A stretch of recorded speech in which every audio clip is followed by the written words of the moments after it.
What is up, everybody? Welcome back to RacingDudes.com. Welcome back to another one of our weekend recaps, coming at you a day early because I was a day late last week. So let's do a day early this week. A lot to talk about. A lot happened. We're going to talk about 6 races and kind of break down what happened there. We're going to look at the Breeders' Cup standings, Breeders' Cup Classic standings, which once again don't have much of a change. But again, they like to have us share those. And look, there won't be much of a change this week, but the next couple of weeks, you could expect a little bit of a change. All right, let's get to it. Let's get going.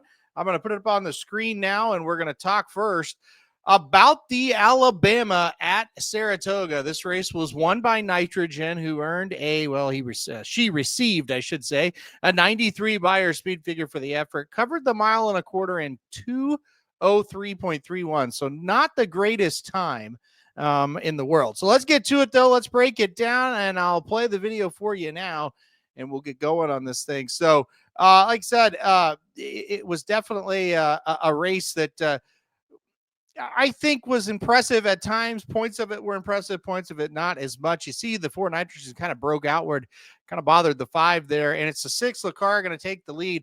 And I thought this was very interesting. Nitrogen, they kind of were just like, let's just have her be out by herself, race of her own. Look at that. Look how wide she goes. I want to bring that back for a second. So Lacar is right there, and when you're looking at this now, Nitrogen's right off her flank. And then look how wide Ortiz takes this horse here. And at that point, I was like, okay, she's acting wild and she's uncontrollable, or they just don't want her around anybody else. They don't care to lose links. Just put her in her own kind of element and just let her do her thing. Don't let her have kickback. Don't make her chase Lacara here. And that's kind of what they did. And they kept her wide, so wide that at one point I was like, is Nitrogen kind of going to be the blocker for Lacara, and it's going to be good cheer that she's going to try to bother? I wasn't real sure what was going to happen there. So, like, see up the backside here, and Lacara going very slow. And at this point, I was like, man, she's going to be tough to catch. She ended up not being. She didn't fire a very good race. Maybe she didn't want to go that far. We got to remember, a mile and a quarter, not a lot of them go that far. So Lacara is in the lead here, and Nitrogen, you can't really tell, but she's still way out on the track. Good cheer, tracking in third. The other horses really make no impact at any point in this race, so I'm not going to really bring them up. It's really just 2 horses from here. So Nitrogen gets her cue, and Mark Cassidy said Nitrogen is a horse that loves a target, so she's got the target acquired there in her stablemate Lacara. Lacara battles for a minute, and then it's like, oh boy, yeah, that's she's going backwards compared to what Nitrogen is doing. And you see Nitrogen just kind of blows her away. But look at this, very wide again, just kept her really wide the whole time as she turns for home. Now she's going to duck in, she's going to go out, she's going to weave all around here. I don't know if she's tired. I don't know if she's bored. I don't know if she hates the dirt. It could be all of the above, right? She's all over the track. At this point right here, I thought, oh, good cheer might catch her. She's weaving in and out. Good cheer is going to say, maybe I'll go inside. No, I can't go inside because she went back to the inside, and as it looked like she was going outside, and she gets the job done. So I'll turn this back again. Like I said, I don't know. Mark Cassidy thought Nitrogen may have got a little bored because she found her target, hit her target, passed the target, and then was just kind of out there by herself. She kind of ran to be like a horse that just may not love the surface. Like even early in the race, that was kind of weird how she bolted to the outside. Or could have just been tired. She went longer than ever. Going a mile and a quarter is not easy on these horses. And yeah, like you said, they hit her and she goes in, and then it's like, okay, keep your momentum. We're going to hit you again. Nope, that's not going to work. Now we're bolting. Like I said, just weaving all over the place. Good cheer was never going to catch her, but it was kind of interesting. She kind of blocked her there for a second, but if there was a kind of an overhead view of it, she was well clear. Like she never really impeded her much at all. So yeah, that was that. And now you see her on the gallop out. Look at her, how she's just kind of galloped out wide. Like I said, she may have just been a handful to ride for Jose Ortiz, but gets the job done. Like I said, 93 Beyer. At first you look at it and you go, I don't think that's a horse that's going to win the Breeders' Cup Distaff. But you got to remember, this was a mile and a quarter. The Breeders' Cup Distaff's a mile and an eighth. She might just be better at a mile and an eighth than a mile and a quarter. But what a classy horse. I don't know if she's going to win the Breeders' Cup or not. I don't know that this was some kind of otherworldly effort. But this horse is a multiple now stakes winner on both surfaces. That is incredibly classy. And she kind of won this race on class alone, in my opinion. And again, it could have just been she doesn't like this track very well. That could have been part of it as well. So give a lot of credit there to Nitrogen. I thought that was a really, really good effort. Good cheer, got second there in that spot. I didn't think that was so bad either. Just just okay. Wasn't like great, just okay type of race for her. All right, let's go to north of the border now.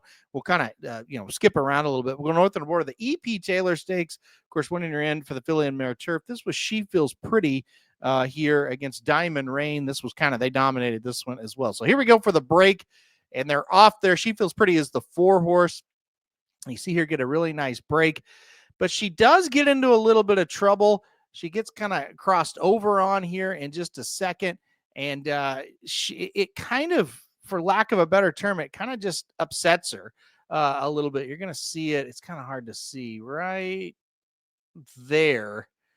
It's kind of like she got engaged with that horse, so to speak, and she kind of started to tug a little bit more than usual. And Johnny V kind of described this as, yeah, she was a handful. Look at her kicking and her tail there, going swishing back and forth. That's not a happy horse. I don't know if you can see it, but his hands are really tight trying to hold this horse back. She's wanting to engage earlier than she needs to, or she should. And so Johnny V, look at that. She's got a handful. He has just got a handful here. She got nicked on the back there a little bit as well. So she kind of just was an angry horse at times. But, he's fighting her here because he knows this is a long race. It's a long race. We cannot, it's a mile and a quarter. We cannot use this horse up too early. So he's having to be very patient. And Diamond Rain now is getting on equal terms almost. So then it's like, okay, we got to go at some point here. But, it's a long stretch here at Woodbine, and it's a long kind of sweeping turn. So again, I do give credit to Johnny V early in this race to kind of get her settled down, and look at this move she's going to make here. This is a devastating move to get by the 5 and the 6, kind of like they're standing still. At this point, I'm like, holy cow, she's going to win by 5 or 6 lengths. This is where the weirdness came in. He never really lets her go. Watch this. He's got her kind of under a very tight hand right. He's looking back, looking for Diamond Rain. Diamond Rain is all out here.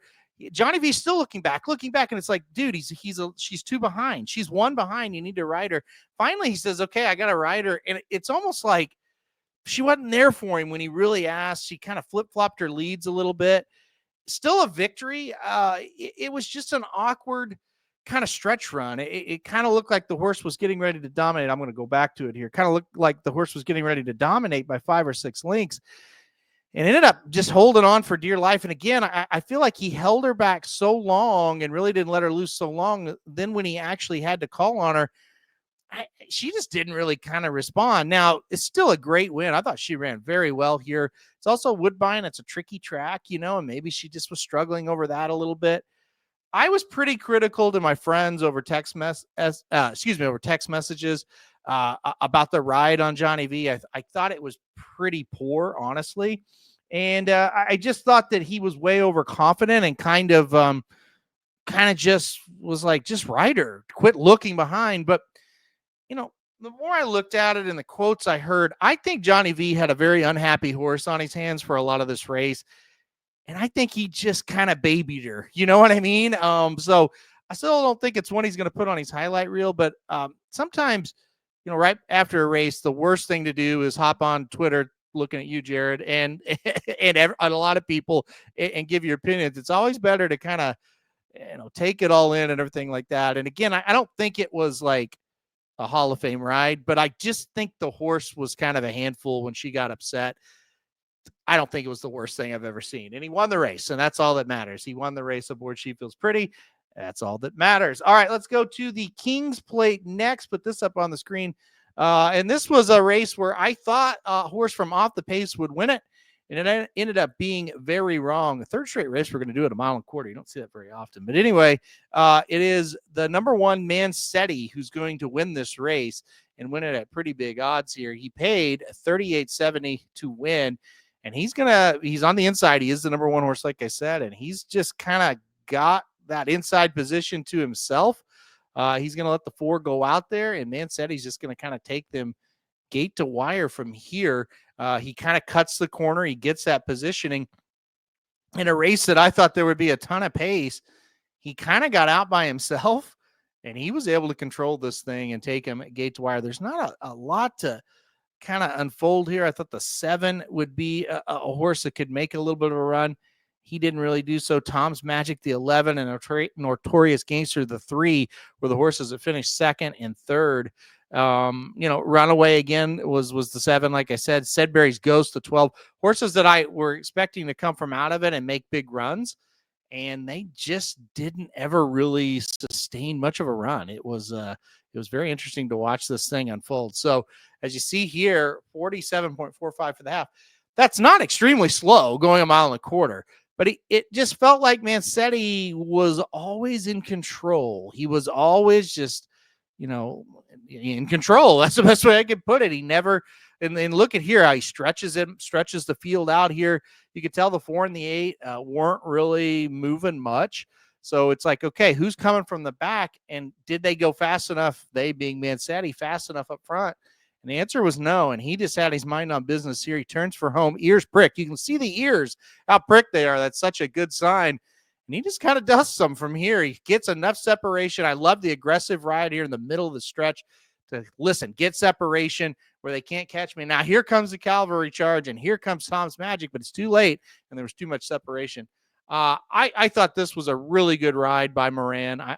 Like I said, just get away from me. See on the gallop out, Tom's Magic looks like he gets by there, but too little, too late. So I thought Tom's Magic, if you bet on him, you're probably disappointed. You probably think, man, he may have been the best horse, but he just got away from him. So give him a lot of credit for that one and a nice running of the King's Plate in a very strong performance. All right, let's go to the Delaware Oaks next. A big upset here. Say break from the gate here for the Delaware Oaks. Geez, the Del Mar Oaks. The Del Mar Oaks here. By the way, Delaware Oaks, one of my favorite races used to be. Look up Habit of Grace and Blind Luck. That was a great race. Can't remember the year. They blend together. But Del Mar Oaks here, the big favorite, Thought Process, the 10 horse out there in third right now, just kind of biding her time. I thought she looked fabulous in this race all the way up to the point where she didn't. And I'll explain that here in a second. She's tracking the pace very nicely, setting a pretty nice pace there up front, going a mile and a quarter, and she's tracking and just looking beautiful. So I was thrilled as where she was, had a win bet on her, had her singled, all that stuff. And I thought she was in real good shape. So real good shape here up the backside as we go. Lush Lips, the other horse that was a big time threat, is sitting, towards the back of the pack, but that's okay. That's not a bad position for her. She's actually moved up towards the middle now that I say that, but she was towards the back earlier. The eventual winner, believe it or not, is that 3 horse right there of Velocity, 35-1. Keep an eye on her right there on the rail. So getting ready to turn for home here. They went pretty fast up front, but I thought I really thought Thought Process was off the pace enough to where she was going to have a lot of run. But I think that extra distance really gets her right here. I'm like, okay, here we go. We're going to romp. And then you see it. She starts to flatten out, and these horses behind her are moving faster. Look at Velocity on the rail. You talk about good rides. This was a really good ride as Gonzalez dropped that horse to the rail, saved all the ground, and look at her pull away late. Lush Lips up for second. Thought she ran well. Thought Process holds on for third. And once again, I think I'm going to push it back here. I really think with Thought Process, if this race is a mile, she wins it. I just think the extra distance really killed her in the spot, unfortunately. And like I said, we'll look at Gonzalez again this time as he drops Velocity. He didn't really drop into the rail. I mean, she was on the rail, but he made sure when the seam opened up that horse could run through it, that she was going to be right there. And you look at her, the 3, she's in about 6th here. She's in that group of 3, and it looks like from here she has nowhere to go. But now it looks like the 6 kind of, is on the rail, and that spot opens up to the 7, gets off, and watch how he dives. Boom, right there. He's going to dive to the rail. That was the winning move. I think Lush Lips wins this race if he doesn't dive to the rail and save that ground.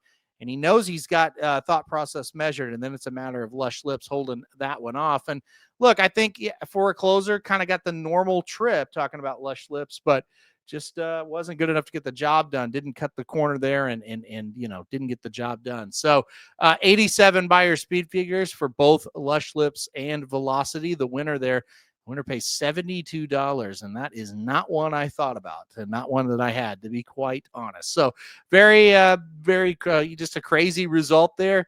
And like I said, thought process looked like a winner all the way up until it was time to fire, and she just did not fire. By the way, I did not read the buyers for the Woodbine races because they're not out yet, and I don't know how or why in 2025 we don't have those out yet, but I'm not going to get into it. All right, let's go to the Skidmore.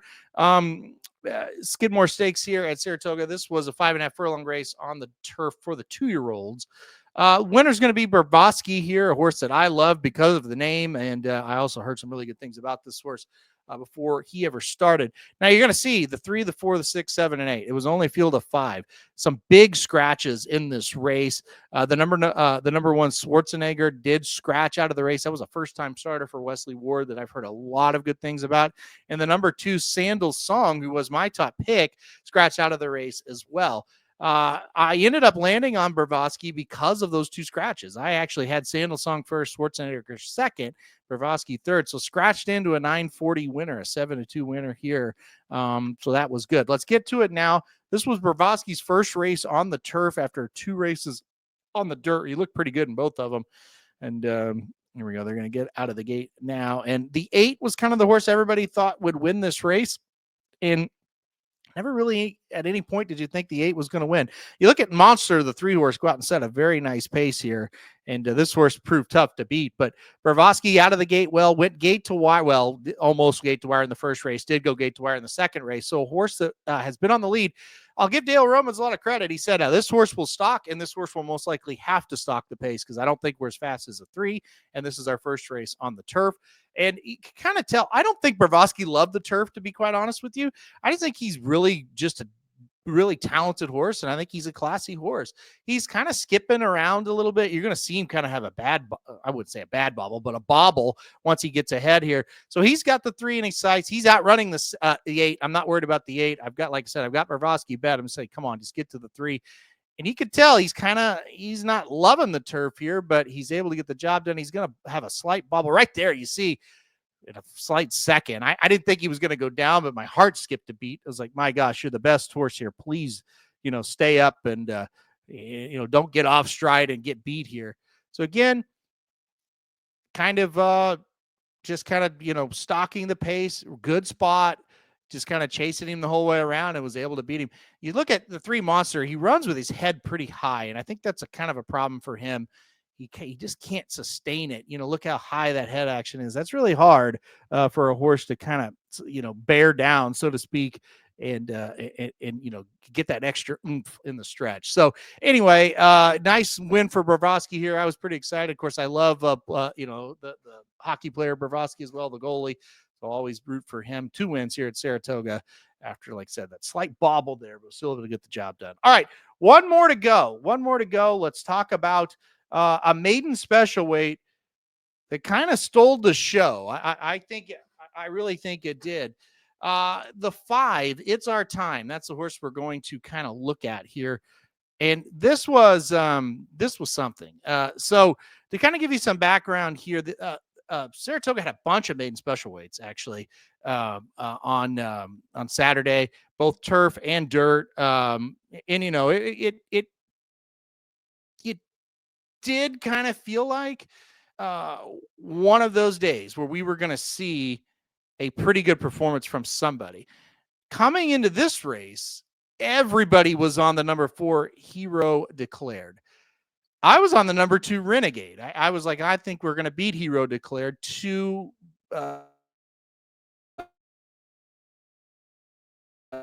right idea, wrong horse is how we're going to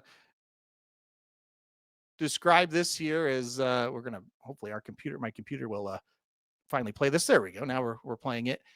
Like I said, right idea, wrong horse in this spot.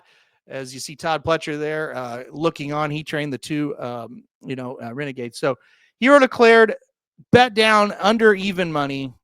I should have fast forwarded this a little as they're loading, but and the other under even money favorite pops the gate really well and gets out in front. And Tom Amos, who trades the number 5, It's Our Time, he literally said in an interview I read, he's like, I thought, maybe next time, because usually when a 2-year-old pops the gate like that and gets up to the front, they win at Saratoga. So let's just let it play here. And this, I don't know where the hell I got this replay. This is like the television feed. But anyway, we can still analyze it. The 4, Hero Declared, like I said, bet down to 3-4.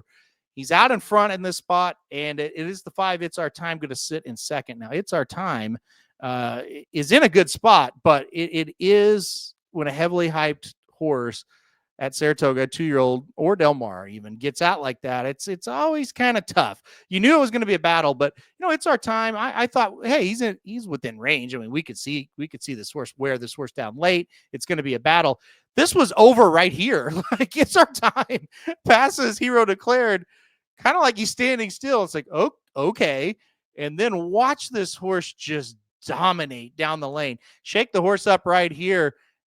Bye-bye. The whole field is in your rear view mirror. And look at this. He just pours it on. This was probably the most impressive race of the meet so far for 2-year-olds.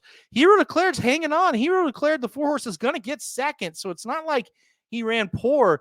Look at this. He just runs away from him. It's Our Time. Stable this one up. The horse is By Not This Time out of a summer front mare. So kind of more of a turf bottom pedigree, but you see the hugs there, like, yeah, shit, we got a really good horse. Let's go back to here again. Yeah, this is a good angle. It's like, okay, let's see what they got here. This is going to be the match race. Nope, it's over. Like, he knew right away the race was over. And I bet on the 2 Renegade, and it's like, yeah, he's not going to sniff anywhere close. He ended up getting 30. He kind of re-rallied, but he's not anywhere close to the winner. Again, this is kind of just breathtaking.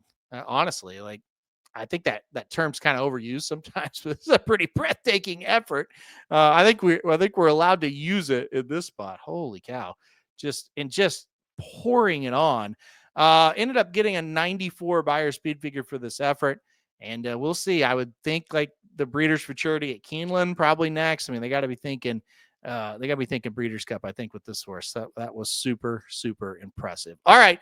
Let's get to, speaking of Breeders' Cup, let's do the Breeders' Cup rankings now as, we kind of look ahead to really, like, you guys, if you've watched, the rankings, but like, I guess we might as well talk about them again, let you kind of look at them and we'll kind of talk about any updates or anything like that. All right, let's go to them now. Up on the screen, we do have the rankings. Sovereignty number 1, Mindframe 2, Sierra Leone 3, Journalism 4, Nisos 5, Forever Young 6, Baeza 7, Barrio 8, Fierceness 9, Highland Falls 10.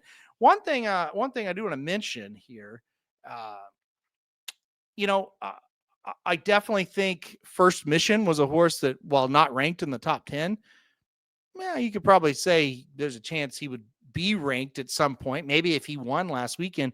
He went to Monmouth to run in a grade 3 race and just got his ass beat. Like, I know when Just a Touch went over to Monmouth, we kind of blamed Florent Giroux. This is all on the horse. First Mission was terrible in that race at Monmouth. Got beaten, and ironically enough, Surface to Air was the horse that beat him, the same horse that beat Just a Touch. But anyway, as we talk about this now, he's off of my radar at this point until he proves otherwise. Horses that are on the list, I think that Mindframe, Sierra Leone, Highland Falls, will they all go to the Jockey Club Gold Cup there at Saratoga, or will it just be Sierra Leone or Mindframe? That's going to tell us a lot. We still don't know on Journalism. He's working pretty well. We don't know if it's going to be Pacific Classic. It's not going to be the Travers. We do know that field is out. Nisos is going to go Pacific Classic. Forever Young, we're not really sure about him. Baeza, Pennsylvania Derby, we do know that for sure. Barrio, they kind of think Pacific Classic. They're not quite sure there. I haven't heard a word about Fierceness, and I mentioned Highland Falls. I skipped the number 1 horse because it is Sovereignty, and he is running this coming weekend in the Travers. It will be Sovereignty taking on Magnitude and 3 other challengers. Yes, it's just a field of 5. Sorry to say, I'm sure there's going to be a lot said about that, but it is what it is. Magnitude, a horse that has won 2 races in a row in incredibly impressive fashion with incredibly high buyer speed figures, triple digits in both of them, but he hasn't really faced much. Sovereignty, obviously, has faced very good horses and wins as well. So it's kind of a match race between those two. I think that'll be the interesting situation. Magnitude will go to the front. I think Sovereignty will stock. Let the best horse win when they turn for home. All right.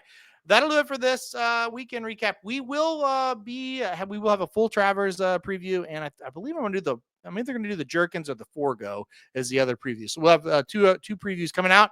But for this video, we're done for this one. Thanks everybody for watching. Everybody have a good Travers week. Of course, we'll be back next week to recap all of it for you. So it should be a lot of fun. All right, guys. Thanks everybody for watching, and we'll see you next week.